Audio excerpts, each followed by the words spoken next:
지방의원들의 성적표처럼 발표해온 의정활동평가에 허점이 많다는 지적이 제기되고 있습니다. 조례 발의나 질의 건수 같은 정량평가는 편법에 노출되기가 쉽고 질적인 수준도 담보하기 어려운 게 사실입니다. 김철우 기자가 보도합니다.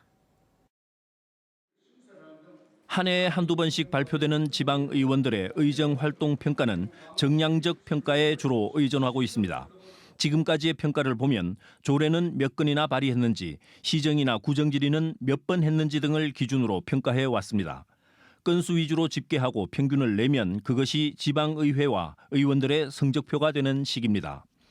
이 과정에서 의회 내부에서조차 마치 숙제하는 것처럼 단기간에 변칙적으로 조례를 발의하는 문제가 관행처럼 고질화됐다는 자조 섞인 목소리가 나오고 있습니다.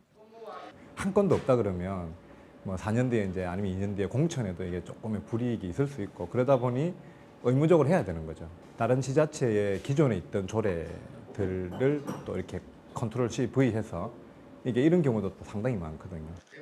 법이 바뀌면 자연히 따라가는 조례 재개정은 시청이나 구군청이 하면 되는 업무지만 이런 것까지 의원이 베끼기식으로 손쉽게 처리한다든가 필요하지도 않은 조례를 우후죽순 만들다 보니 건수 채우기 조례가 넘쳐난다는 겁니다.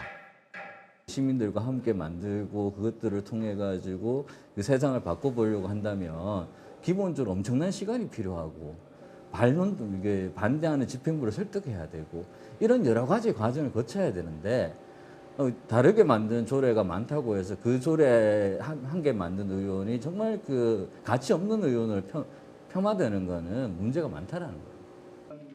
수치 중심의 실적 위주가 아닌 질적인 평가를 제대로 하기 위해서는 시민 의견을 얼마나 잘 반영하는가, 얼마나 전문적이고 합리적으로 작동하는가를 평가하는 잣대가 필요하다는 목소리가 나오고 있습니다. 제일 좋은 것이 이제 조례화 시켜가지고 이게 정기적으로 그리고 이제 훨씬 질 높은 방식으로 이루어지면 좋겠는데 이 과정을 움직여가는 일을 의회에서 같이 시작을 하는 것이 무엇보다도 중요하다라고 저는 생각을 합니다. 공천을 받기 위해 지역 여론 악화를 무마하기 위한 의정 활동보다는 지역 주민들의 의견을 모아 현안을 해결하는 노력이 전제 조건입니다. 채점하듯 하는 의정 활동 평가보다는 주민과 함께하는 의정 활동으로 거듭나기 위한 고민이 필요해 보입니다. MBC 뉴스 김철우입니다.